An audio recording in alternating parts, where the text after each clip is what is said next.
ಬಹಳ ವಿನೂತನವಾಗಿ electric vehicle ಗಳನ್ನ support ಮಾಡ್ತಾ ಇರುವಂತಹ ಒಂದು ಮೊಬಿಲಿಟಿ ಸೊಲ್ಯೂಷನ್ ಸಂಸ್ಥೆಯನ್ನ ಇವತ್ತು ಪ್ರಾರಂಭ ಮಾಡಿದೆ.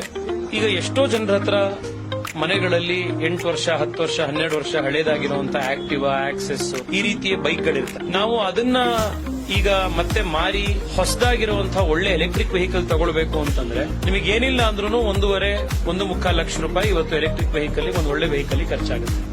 ಪೆಟ್ರೋಲ್ ನಲ್ಲಿ ಸುಮಾರು 2.5-3 ರೂಪಾಯಿ ಪರ್ ಕಿಲೋಮೀಟರ್ ಖರ್ಚಾದ್ರೆ ಎಲೆಕ್ಟ್ರಿಸಿಟಿ ಕನ್ವರ್ಟ್ ಮಾಡ್ಕೊಂಡ್ರೆ ಅದೇ ವೆಹಿಕಲ್ ಸುಮಾರು 16-17 ಪೈಸೆಗೆ 1 ಕಿಲೋಮೀಟರ್ ಓಡಾಡಬಹುದು ಅನ್ನೋದನ್ನ ಅವ್ರು ತಿಳಿಸಿದ್ರು.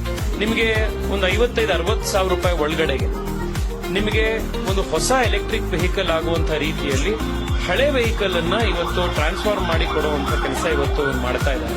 ಬೆಂಗಳೂರದೇ ಕಂಪನಿ ಆಗಿರುವಂತಹ ಈ ಸ್ಟಾರಿಯಾ ಅವರಿಗೆ ಒಳ್ಳೇದಾಗ್ಲಿ, ಶುಭವಾಗ್ಲಿ. ನಿಮಗೆ ನಿಮ್ಮ ಹಳೆ ವೆಹಿಕಲ್ ಅನ್ನ ಎಲೆಕ್ಟ್ರಿಕ್ ಕನ್ವರ್ಟ್ ಮಾಡ್ಕೊಳ್ಬೇಕು ಅಂತ ಅನ್ಸಿದ್ರೆ ಜಯನಗರದಲ್ಲಿರುವಂತಹ ಈ ಸ್ಟಾರಿಯಾ ಮೊಬಿಲಿಟಿಯನ್ನ ತಾವು ಸಂಪರ್ಕ ಮಾಡಿ ಇದರ ಉಪಯೋಗ ಪಡ್ಕೊಳ್ಳಿ ಅಂತ ಸಾರ್ವಜನಿಕರಿಗೆ ನಾನು ಮನವಿ ಮಾಡ್ತಾ ಇದ್ದೀನಿ.